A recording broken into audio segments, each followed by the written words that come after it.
Bismillahirrahmanirrahim. Alhamdulillahi rabbil alamin. Wassalatu wassalamu ala rasuli rabbil alamin.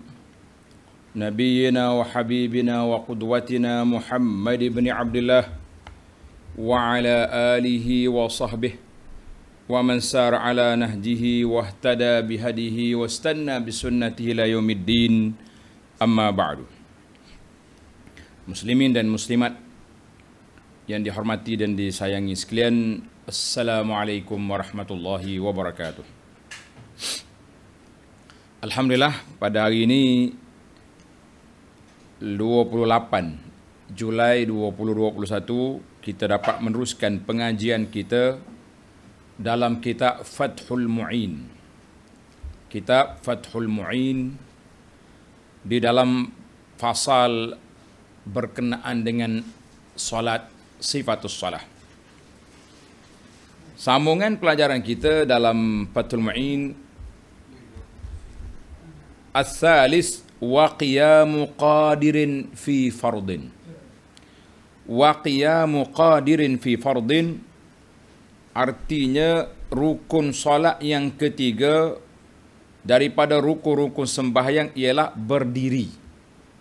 Bagi orang yang mampu berkuasa berdiri fi fardin di dalam solat fardu. Baik.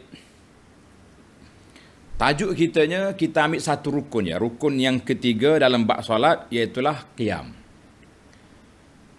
Perbincangan tentang qiyam ini ana ambil syarah pada kitab ini insya-Allah, iaitu hukum orang duduk solat di atas kursi dan juga hukum bagi orang yang duduk di atas lantai. Apakah hukumnya? Bahkan orang yang tak mampu nak duduk, macam orang yang lembik, kena stroke contohnya, dia solat sambil berbaring. Ini di antara perbincangan kita para pelajar sekalian, insya-Allah. Baik, kita pergi kepada kitab. Dalam kitab ni kata, ketiganya, yakni rukun yang ketiga, rukun solat yang ketiga daripada rukun-rukun sembahyang ialah berdiri.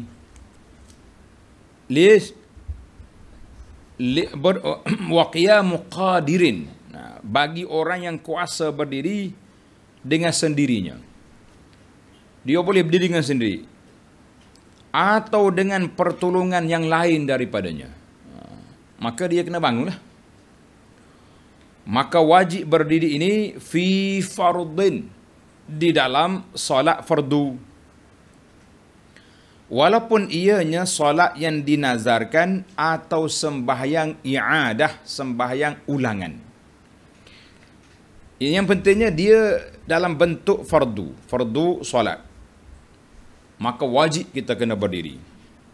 Mana dalil dia para jemaah sekalian? Dalilnya firmanullah Ta'ala, a'udzubillahi minasyaitanir rajim. Hafizu 'alas salawati was-salatil wusta wa qumu lillahi qanitin. Hendaklah kamu jaga solat. Lebih-lebih lagi solat wusta, iaitulah solat asar. Wa qumu lillahi qanitin, lah kamu berdiri. Itu qumu, berdiri melakukan solat. Surah Al-Baqarah 238. Al-qiyam yusamma qanitin qunutan. Qunut maknanya berdiri, bangun. Dan juga sabda Nabi sallallahu alaihi wasallam, orang tanya dia, ayus salati afdal, manakah solat yang afdal wahai Rasulullah sallallahu alaihi wasallam? Qala tulul qunut, solat yang lama berdirinya. Hadis ini rawahu Muslim. Ayatulul qiyam. Maknanya berdiri ini rukun, bukan sunat. Satu lagi hadis, iaitu hadis Jabir, hadis Imran bin Husain. Imran bin Husain dia kata apa? Dia mari jumpa Nabi sallallahu alaihi wasallam dia ni sakit bawasir. Maknanya kalau berdiri mungkin keluar dia punya bawasir dia tu sakit. Dia tanya Nabi bagaimana nak solat. Imran bin Husain dengan Sad. Qala sallallahu alaihi wasallam, salli qa'iman. Solat berdiri. Maknanya rukun berdiri tu. Fa illam tastati' fa qa'idah. Kalau tak mampu, duduk. Fa illam tastati' fa ala jambin. Kalau tak mampu juga boleh tidur mengiring. Mengiring ni kita tidur atas ni, macam kita tidur mayat ni. Itu dipanggil tidur mengiring atas rusuk kanan. Hadzal hadis rawahu al-Bukhari. Jadi hadis-hadis ini menunjukkan wajibnya berdiri. Itu dalil. Kita ambil sikit-sikit lah tuan-tuan, sebab hadis ni akan jadi panjang nanti perbincangan kita. Saya nak habiskan tajuk ini pada muhadarah ni je, insya-Allah. Baik. Dan terhasil qiyam itu dengan meluruskan tulang belakang. Bila kita bangun, kita betul belakang kita ni, itu terhasil lah kita punya qiyam. Iaitu tulangnya yang merupakan sendi-sendi tulang belakang, dia panggil amud faqri ni. Tulang belakang kita tu betul, berdiri tu. Walaupun dengan ianya bersandar kepada sesuatu, kalau benda itu terbuang maka ia terjatuh. Maknanya kita ni jenis goyang. Jadi kalau kita bangun ada tiang kat situ, kita sandar kat tiang, berdiri. Boleh. Kena bangun. Itu dipanggil qiyam. Dan dimakruhkan menyandar kepada sesuatu. Itu dipanggil makruh. Sebab kalau tak mampu, duduk je. Kan tadi hadis Imran tadi Nabi kata apa? Fa illam tastati' fa qa'idah. Kalau tak mampu berdiri, duduk. Islam ni bukannya paksa kita lebih daripada kemampuan kita. Itu di antara keindahan Islam. Maka dalam Syafi'i kata, kalau kita menyandar boleh duduk, boleh berdiri, tapi makruh menyandar itu. Maknanya kalau tak mampu dah berdiri, bergoyang, mungkin rebah, duduk. Dan tidak terhasil qiyam dengan membongkokkan diri, kalau ianya adalah lebih dekat kepada rukuk. Maknanya kita malah nak bangun berdiri, betul belakang, kita bangun sambil bangun, Allahu Akbar, rokok balik. Tak. Nak betul dia punya tulang belakang tu. Ini bagi orang mampu ni, kita bercakap kategori yang pertama, liman lil qadir, bagi orang yang mampu. Orang tak mampu, tunggu kejap lagi. Ada 2-3 kategori lagi solat, insya-Allah. Maknanya kalau bangun bekok gini, macam ke arah rukuk gini, lah. Betul. Dan adalah lebih dekat pada rukuk yang sekurang-kurang bila ia tidak lemah daripada menyempurnakan, menegakkan tulang belakang itu dengan sempurna. Maknanya macam rukuk gitu, sedangkan kita boleh betul, itu tidak nama dia berdiri betul. Tapi bagi orang bongkok, boleh je. Ana jumpa satu kes reality. Pak cik ni bongkok dah. Memang begitu dah dia tu. Dia berdiri itu begitu, dia berjalan begitu. Dia berjalan ni, dia beli kereta tolak orang sakit tu. Dia tak naik. Dia pegang di kerusi tu berjalan. Bongkok dia. Kata tu, ayah duduk atas ni lah kita tolak. Kalau ada orang tolak, dia naik atas. Ada orang tolak lah. Budak-budak pelajar ke, cucu dia ke. Tapi kalau tak ada orang, kereta tu menjadi tongkat dia berjalan sekali. Ada orang mari, pakcik, betul. Tak sah solat macam ni. Kita kata, ya akhi, mu tengok dia bongkok tu. Dia berdiri pun bongkok. La yukallifullahu nafsan illa wus'aha. Allah Ta'ala tak paksa kita lebih daripada apa yang kita mampu. Jangan buat lebih-lebih. Nanya ke orang tua. Baik. Itu bagi orang yang mampu. Waqumu lillahi qanitin. Dia kena berdiri tegak. Sekarang ni kita berpindah kepada kategori ashabul a'zar, orang uzur. Orang uzur ni berapa kategori ada tuan-tuan? Tengok. Dan bagi seseorang yang lemah, yang terlalu sukar baginya berdiri. Bagi orang yang kalau dia berdiri sakit. Mungkin sakit belakang, kau sakit, macam-macam sakit lah. Kan? bahawa ia mengalami masyaqqah. Bahasa Arab ni kalau sebut tu payah tu maknanya berat. Masyaqqah makna sakit sungguh. Kalau zakat sakit main-main tak payah apa. Kenapa duduk tu tak payah? Sakit. Lepas solat berdiri buat di tangga masjid boleh je sampai 15 minit kita kata la tu'idus salah. Pergi ulang balik solat.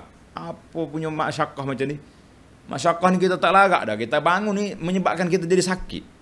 Itu dipanggil masyaqqah yang teramat sangat dengan berdiri. Contohnya lutut kita sakit. Kalau kita berdiri sakit. Duduk. Tapi kalau kita boleh dirilah dulu. Pada adanya itu tidak tertanggung baginya. Kalau dia berdiri juga, orang panggil masyaqqah ni, kita nampak muka dia tu, orang Kelantan kata nonye. Nonye ni, gitulah suasana nampak. Berkerut dahi kata orang kan. Kenapa dia bernonye ni?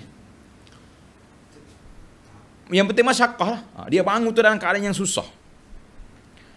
Dan ditetapkan oleh Imam Al-Haramain, nama imam, nama Tuan Syekh.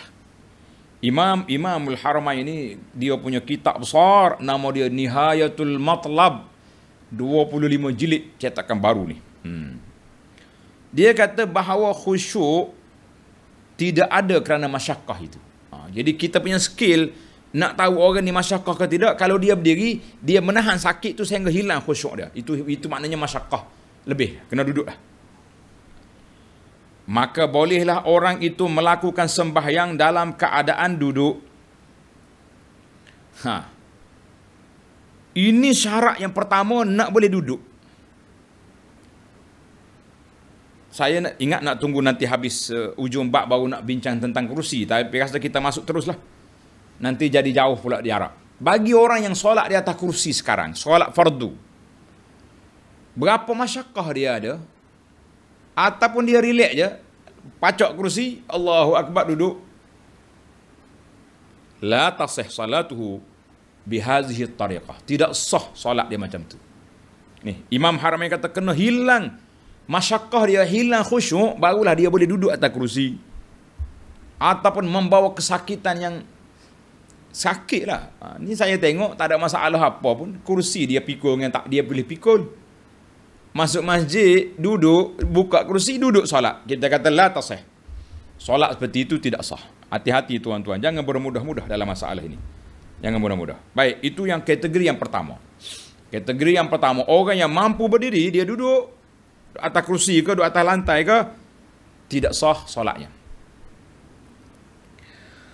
Baik, yang kedua,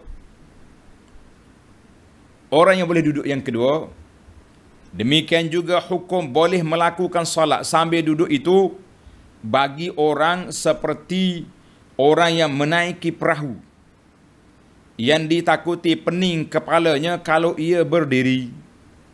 Maknanya kita naik bahtera, naik kapal, perahu ni bergoyang. Kalau kita berdiri mungkin rebah, jatuh dalam air. Ataupun, iyalah, maka boleh duduk. Kita adakan sekali-sekala waktu ombak gelombang kuat. Itu pun sekiranya tidak ada waktu. Kalau waktu masih ada, kita boleh jamak solat, turun di daratan nanti, tak boleh solat atas perahu sebab tak cukup rukun. Kena tunggu turun. Mungkin kita macam-macam lah kita jangka boleh pergi jauh tak, macam orang pergi mancing. Dia mancing 2 kilometer je dia pergi, tak boleh nak jamak, tak boleh nak qasar, nak tunggu waktu, tak jamak tak boleh kan, jarak dekat. Maka kalau dia berdiri, tak boleh berdiri, dia boleh duduk, dimaafkan. Sama juga naik kereta api, kalau kereta api yang lokal ni, yang bergoyang kokek-kokek ni, KTM ni, jangan main, rebah kita. Baik, boleh duduk. Yang ketiga, orang yang beser kencing. Dia panggil kencing tak lawas, kencing tak tus. Ataupun bahasa Arab dipanggil salasil baul. Kencing sentiasa keluar. Yang tidak tersekat hadasnya, melainkan dengan duduk. Mana kalau dia berdiri, keluar air kencing. Kalau dia duduk, dia boleh tahan. maka dalam keadaan-keadaan itu bolehlah mereka sembahyang sambil duduk. Kategori tadi sama ada kita sakit menghilangkan khusyuk ataupun naik kenderaan yang bergoyang, perahu atau sebagainya, ataupun kalau berdiri keluar air kencing, bagi nas'alullah salama, bagi orang yang sakit salasil baul, maka semua itu dibenarkan duduk. Baik, para pelajar sekalian, kita dah nampak perkara-perkara yang dibenarkan kita duduk tadi kan. Baik. Sekarang ni kita pergi kepada bagaimana cara duduk. Kaifa nusalli, bagaimana kita nak solat dalam keadaan duduk, bagaimana?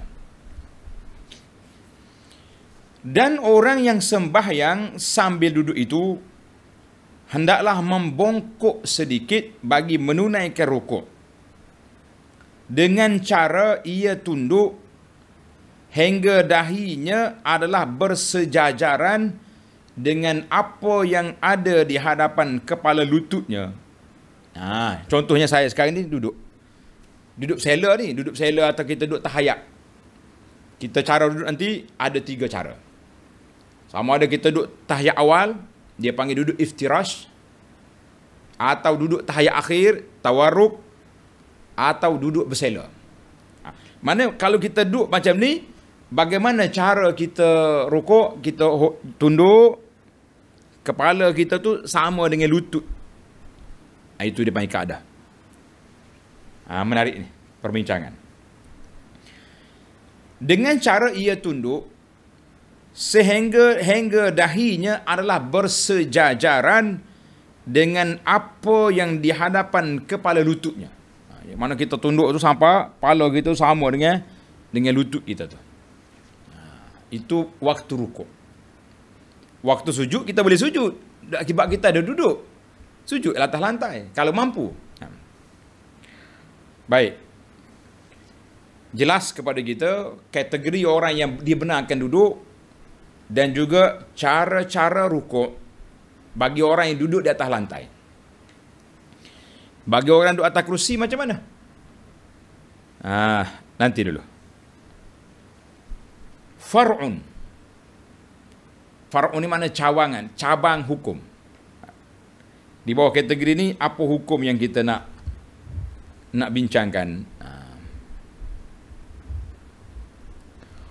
Jadi kata di para ulama, yang pertama dari sudut tartib rukun-rukun yang banyak ini, dan rukun yang banyak ini, maka rukun berdiri afdalul arkan. Ulama kata berdiri ini rukun yang paling afdal sendiri, listimalihi ala afdalil azkar wa huwal Quran. Kerana dalam kita berdiri kita baca Quran. Quran yang paling baik bacaannya, surah yang paling afdal, maka berdiri adalah merupakan rukun yang terbaik. Kemudian sujud. Kenapa sujud? Sebab Nabi kita sallallahu alaihi wasallam sebut aqrabu ma yakunul 'abdu min rabbih wa huwa sajidun. Kan, tempat yang paling hampir seorang itu dengan Allah apa dia? Ketika dia sujud. Hadis ini dalam Muslim. Baik. Yang ketiga, selepas daripada sujud, rukuk. Tartibnya afdal qiyam, sujud, rukuk. Kemudian baqiyatul arkan. Baik para pelajar sekalian. Cabang, kita dalam cabang lagi ni. Cabang ni kata apa? Far'un. Kata syekh kami, guru kami lah. Biasanya kalau Malibari kata guru kami tu, artinya Ibnu Hajar Al-Haytami. Tok syekh dia. Seseorang yang sakit, yang boleh berdiri dengan tiada masyakkah bila sembahyang berseorangan. Mana orang ni kalau dia solat seorang, dia boleh berdiri. Sebab dia boleh kontrol lama mana dia nak. Baik lama mana dia nak berdiri. Kita seorang, bagus.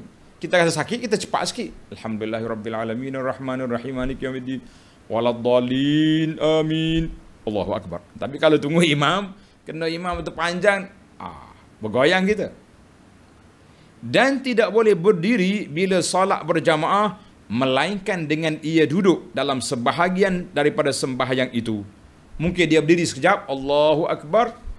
Kemudian kalau imam baca pendek, dia stay, dia tunggu. Kalau imam baca panjang, dia pun duduk atas lantai. Ataupun mazhab baru kita ni duduk atas kursi. Mana lebih baik? Itu soalan. Maka baginya boleh ia sembahyang berjamaah dengan mereka dan boleh duduk dalam sebahagian daripada sembahyang walaupun solat seorang diri lebih afdal. Sebab kalau dia solat seorang, dia boleh berdiri. Boleh berdiri full. Tapi kalau dia solat dengan imam, dia terpaksa kena berdiri separuh. Bila dia rasa tak larat, dia boleh duduk. Namun begitu, ulama kata boleh dia solat berjamaah. Sebab apa? Sebab solatul jamaah itu satu syiar yang besar dalam Islam. Afdal dia solat seorang.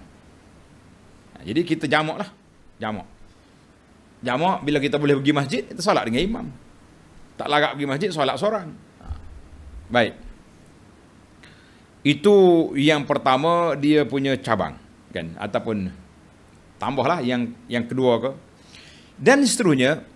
Dan demikian juga hukumnya seperti orang yang sakit di atas. Dibolehkan duduk dalam sembahyang, maka dia boleh sembahyang tanpa duduk. Contohnya orang ni masyakah dia itu sebenarnya boleh duduk dah solat. Tapi dia nak gagahkan diri dia, nak mujahadah, nak lawan juga semangat nak berdiri, dia pun berdiri, boleh. Itu lebih baik. Tetapi kalau dia berdiri hilangkan khusyuk, sah solat dia. Tapi baik dia duduk dengan khusyuk, tenang, tak ada susah. Seumpama kita berpuasa, kita orang musafir boleh buka puasa. Musafir yang cukup dia punya jarak, dibenarkan buka puasa. Tapi kalau dia nak puasa, sah. Kita tak boleh larang dia, jangan puasa, kamu musafir. Lah. Itu kaedah. Dan kalau ia membaca surah, ia terpaksa duduk dalam sembahyang. Bagi orang itu, ia boleh duduk dan membaca surah. Dan walaupun lebih, ia tidak membaca surah dan qiyamnya dengan sempurna. Bahasa Arab pun susah, bahasa terjemahan pun kadang-kadang susah kita mau faham, kan? Baik para pelajar sekalian. Tadi solat seorang boleh berdiri, solat dengan imam kena duduk separuh. Isu yang seterusnya, kalau kita solat baca Fatihah saja, kita boleh berdiri. Maknanya kita punya tempoh berdiri setakat 2 minit ke, ataupun tak sampai. Tetapi kalau saya baca surah kena duduk. Tuan Syekh kata apa? Boleh dia baca surah. Orang itu boleh duduk dan membaca surah. Maknanya kita Fatihah kita berdiri, nak baca surah kita duduk, turun atas lantai, duduk atas kursi baca surah, boleh. Walaupun yang afdalnya tak perlu surah, kamu cukup dengan berdiri, lengkap, sempurna berdiri, baca Fatihah saja, kamu dah rukuk. Tapi boleh, sebab baca surah dalam solat juga termasuk dalam amalan solat sunnah yang dilakukan oleh Nabi SAW. Jadi tak boleh kita bermudah-mudah sewenang-wenangnya nak tinggal dengan sebab itu. Ini menarik perbahasan. Baik. Isu yang seterusnya, orang cara duduk. Tadi saya sebut 3 cara duduk. Adapun orang sembahyang dengan duduk, orang ni dia punya SOP membenarkan dia solat duduk. Dengan sebab tadilah. Sebab yang telah kita sebut tadi. Lebih afdal baginya ia duduk iftirash. Duduk iftirash, duduk seperti tahiyat awal. Sebab apa? Kenapa duduk tahiyat awal tu lebih afdal? Sebab mudah pergerakan. Kita nak rokok, kita nak turun sujud, mudah. Tapi kalau duduk tahiyat akhir sengit begini, sukar juga tu, kan? Duduk bersela lagi payah. Maka kita ambil tahap yang pertama, duduk tahiyat awal.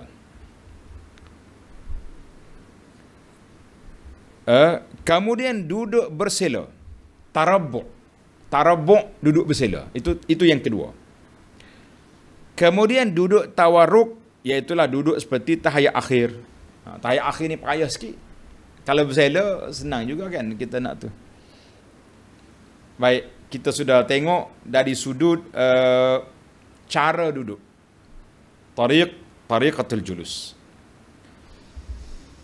Apa lagi Tuan Syah nak cerita kita? Baik, kita pergi kepada kategori yang ketiga. Berdiri, duduk, baring. Kan Nabi sebut kepada Imran fa'il lam tastati' fa'ala jamb. Malah kita boleh duduk, boleh tidur. Maka kalau seorang itu tidak boleh sembahyang dengan duduk, nak duduk tak boleh, bagaimana dia buat? Ia boleh sembahyang dengan berbaring di atas lambungnya. Lambung ni atas rusuk. Tuan-tuan yang ada kitab tu, lambung tu mana rusuk? Duduk atas rusuk kanan. Dengan wajahnya dan bahagian hadapan badannya menghadap kiblat. Itu dia ala atas lambung ni. Kita solat duduk atas kanan, muka kita hadap ke arah kiblat. Dan dimakruhkan sembahyang di atas lambung kiri dengan tidak ada keuzuran. Kalau kita, contohnya, kita tak boleh tidur begini sebab luka di sini ke patah sini, tidur kiri tidak jadi masalah. Tapi kalau suka-suka je, kidal, nak mengiri, la. Dia panggil makruh. Sah solat, tapi makruh.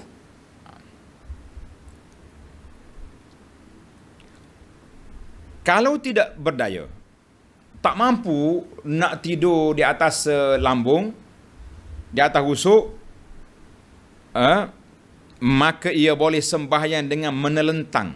Boleh kita telentang gitu. Mustalqiyan. Macam mana kita nak melentang? Walhal dua tapak kakinya menghadap kiblat. Kiblat depan tu, dan kita tidur macam ni. Kaki belah tu. Jangan pula ada orang komplain, mana boleh hadap kaki ke arah kiblat? Ini macam mana kita mau salat kalau tak boleh?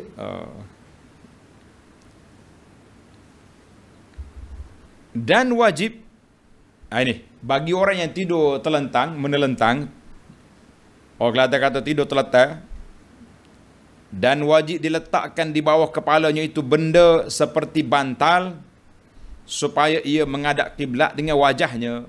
Kita tidur macam ni, kita letak bantal di bawah ni biar terangkat kepala. Lagi tinggi lagi baik. Nak bangun tak boleh, pening, kita letak je bantal, satu bantal, dua bantal, tiga bantal boleh. Mana biar tinggi kepala itu lagi baik. Kepala kita menghadap ke arah kiblat, muka kita. Dan hendaklah ia memberi isyarat ke arah kiblat dengan rukuk dan sujud. Kita solat Allahu Akbar sambil tidur. Rukuk kita angkat kepala sikit. Sami Allahu liman hamidah. Allahu Akbar, akak lagi untuk sujud, lagi. Semua tu dengan pergerakan kepala. Tangan boleh bergerak. Angkat tangan macam biasa juga. Allahu Akbar. Sami Allahu liman hamidah. Jangan malas. Tangan, kecuali tangan kita ada tali, ada wayar, ada kena ikat, itu tak boleh bergeraklah kan.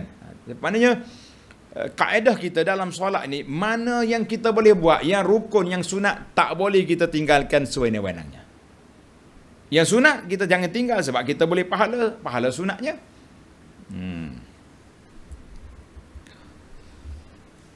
Iaitu dengan sujud itu isyarat lebih rendah daripada rukuk. Mana rukuk sekat tu, sujud tinggi lagi. Bila ia tidak terdaya bagi melakukan rukuk dan sujud, nak bergerak langsung tak boleh, nak angkat kepala pun tak boleh dah, macam sebagai orang kena stroke, lumpuh. Nas'alullah as-salamata wal afiyah, semoga Allah selamatkan kita, amin. Maka hendaklah ia memberi isyarat dengan pelupuk matanya. Allah. Jadi solat dengan mata lah. Mata bergerak, rokok, angkat, sami Allah liman hamidah, rujud. Indahnya Islam. Solat tidak akan gugur sama sekali selagi bernyawa, akal berfungsi. Solat tak gugur. Yang gugurnya beberapa fardu solat tadi. Berdiri, digugurkan. Boleh tidur. Kalau tidak terdaya juga, hendaklah ia melaksanakan sembahyang dengan hatinya. Langsung tak boleh bergerak. Mata pun tak boleh nak berkelip. Kita niat dengan hati lah. Rokok, sujud, qiyam, niat dengan hati. Dengan ini tuan-tuan, letak garisan di bawah kitab. Maka tidak gugur kewajipan salat daripadanya selama tetap akalnya. Selagi akal dia berfungsi, selagi akal dia masih lagi ingatannya ada, salat tak gugur. Yang masalahnya, ramai orang yang pergi masuk hospital, menggugurkan akalnya sendiri. Tak salat. Saya ada buat kajian bersama dengan Jabatan Dakwah. Pergi melawat hospital. Dengan izin lah pihak hospital. Diikuti oleh pegawai-pegawai perubatan juga ikut. Kita buat kajian, tanya makcik ni. Makcik solat berapa hari duduk hospital? 2 minggu dah. Solat bagaimana? Tak lagi. Allahu Akbar. Tengok seorang makcik ni nampak warak. Tasbih bergerak di tangan. Begini. Kita kata ni solat ni. Tasbih bergerak ni. Pergi tanya, berapa hari dah makcik solat? Duduk hospital ni. 2 minggu dah ustaz. Solat macam mana? Waya penuh, tak solat lagi. Ya salam. Patut makcik berzikir, baca qul huwallah tak berhenti, berzikir solat je dak. Kita kata masya-Allah. Ada atap tak ada tiang. Boleh ke nak hidup? Tak mungkin sebuah rumah hidup ada atap tanpa tiang. Tak tahulah rumah magic. Orang panggil macam tu. Allahul musta'an.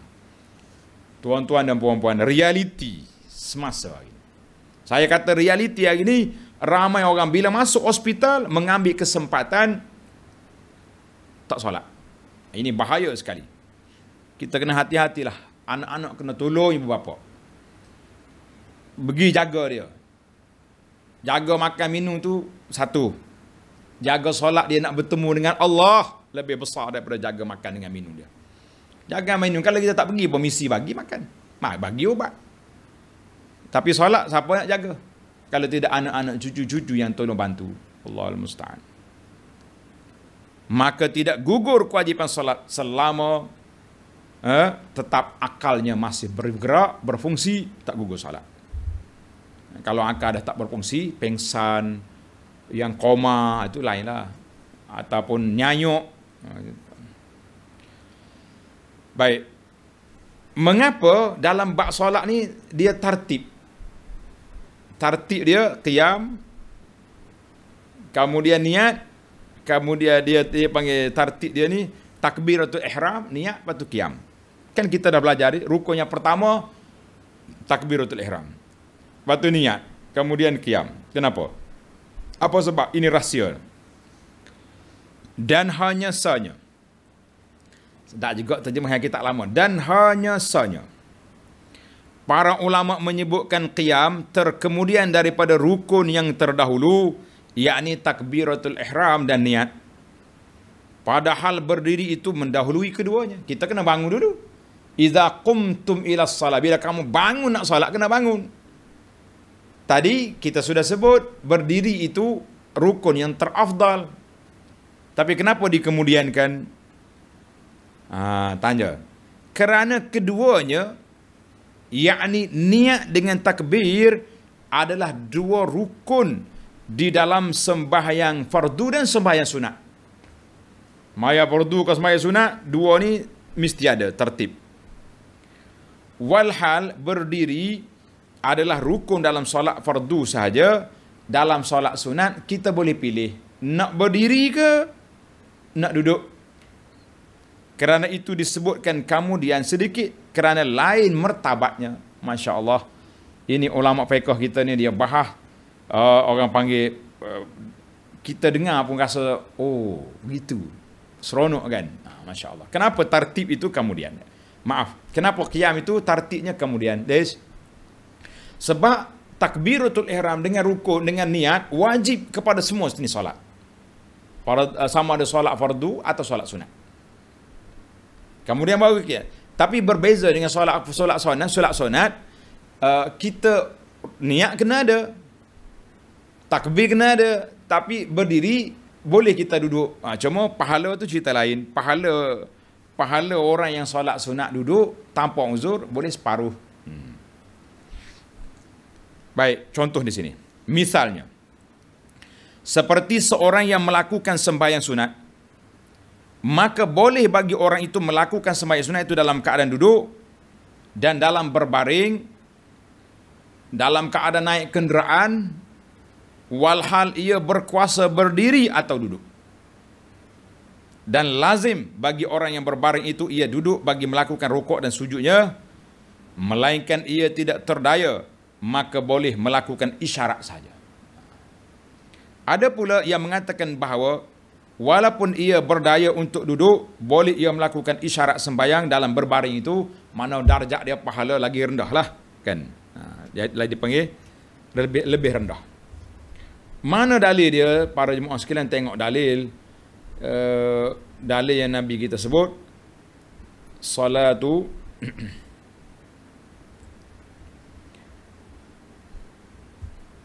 An Imran ibn Husain radhiyallahu dia kata, sa'altu Rasulullah sallallahu alaihi wasallam an salatir rajuli qa'idan.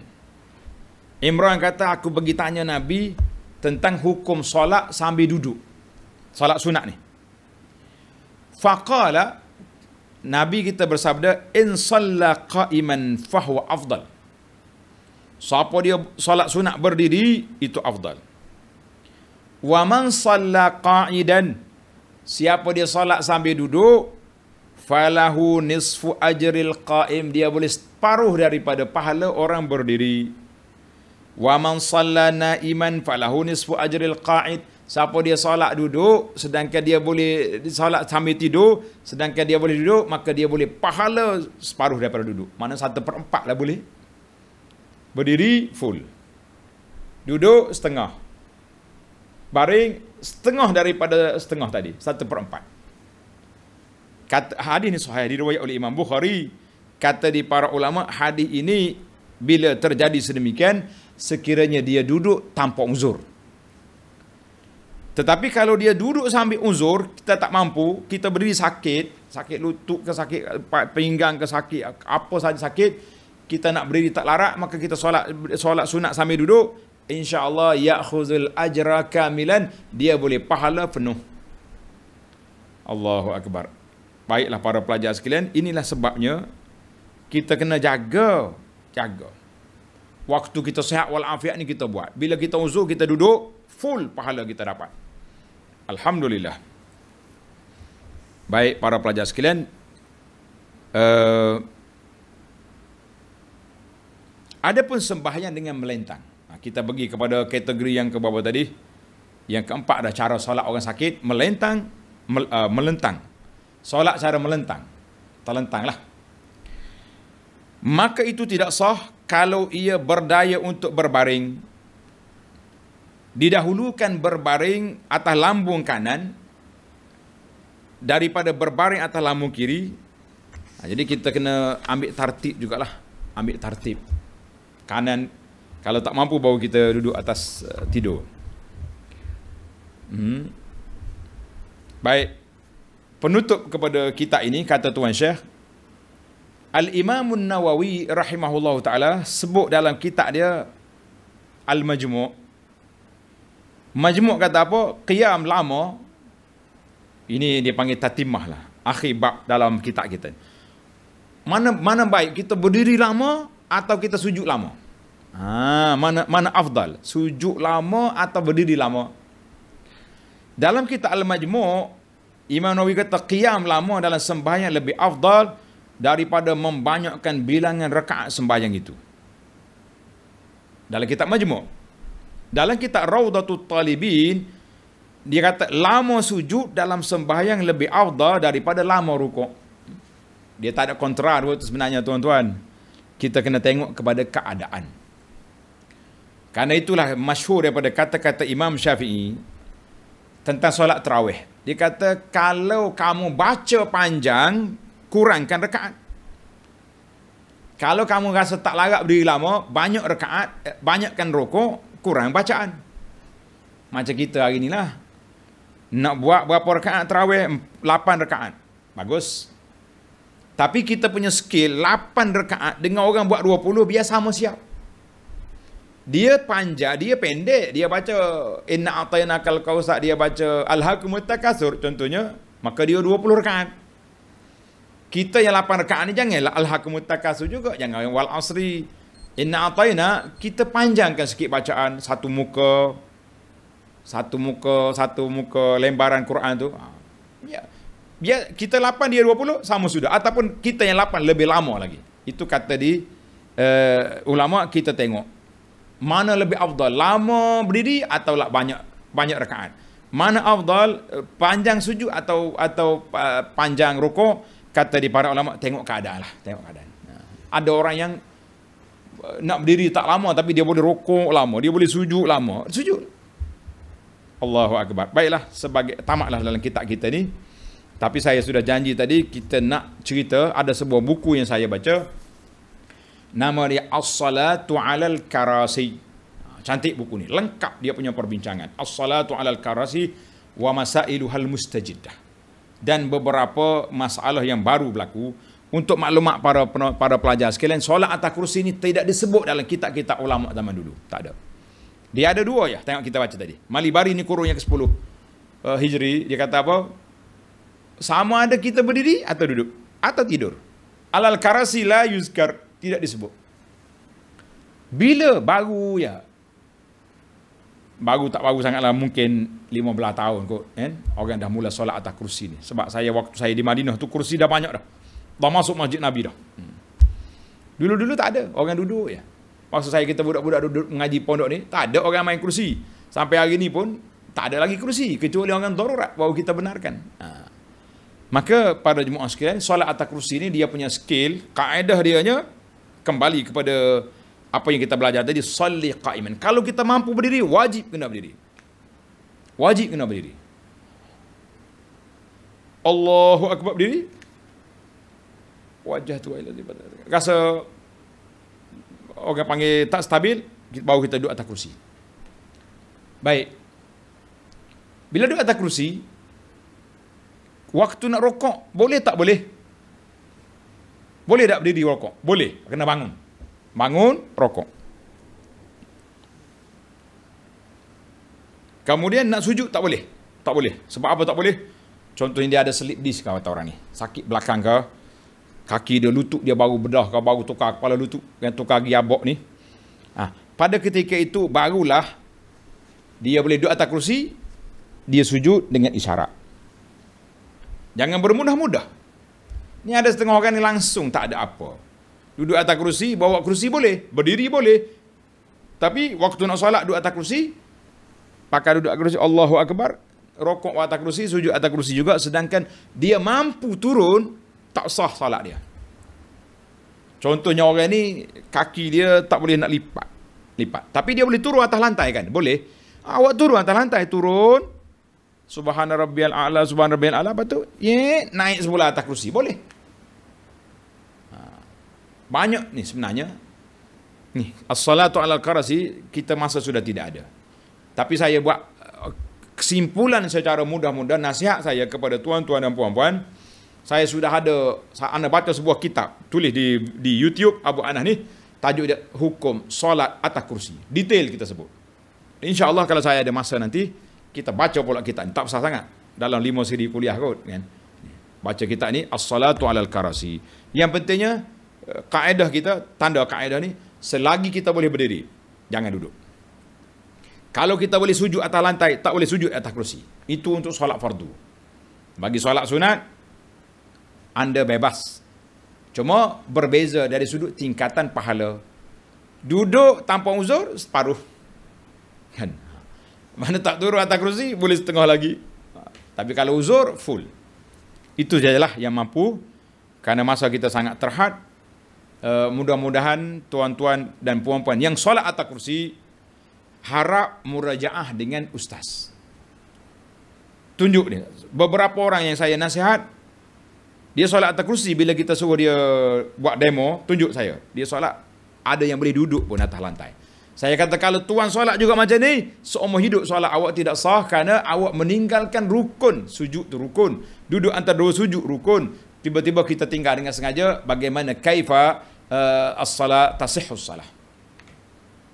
Baiklah, itu je nasihat saya. Kalau ada tuan-tuannya nak murajaah tentang solat, lepas PKP mari sini. Buat demo, saya tengok berapa peratus kita punya kelulusan. Boleh duduk, tak boleh duduk. Wallahu alam. Mudah-mudahan Allah Ta'ala selamatkan kita. Allah Ta'ala rezekikan kita kesihatan yang baik, insya-Allah. Dapat melakukan solat. Nikmatnya sujud terlalu besar. Allahu Akbar. Nikmat sujud terlalu besar. Orang yang tak tahu nikmat, orang yang tak sakit dia tak rasa. Tapi bila sakit baru kita tahu, masya-Allah, tabarakallah. Insya-Allah kita sambung lagi dalam siri yang akan datang. Rukun solat yang kelima, qiraat al-Fatihah. InsyaAllah. Siri yang serunya, tuan-tuan boleh beli kitab, nama dia Fathul Mu'in. Fathul Mu'in. Dan dalam grup pun admin kita sudah bagi kitab ni. Siapa yang tak ada boleh minta. Subhanakallahumma hamdika asyhadu an la ilaha illa anta astaghfiruka wa atubu ilaik.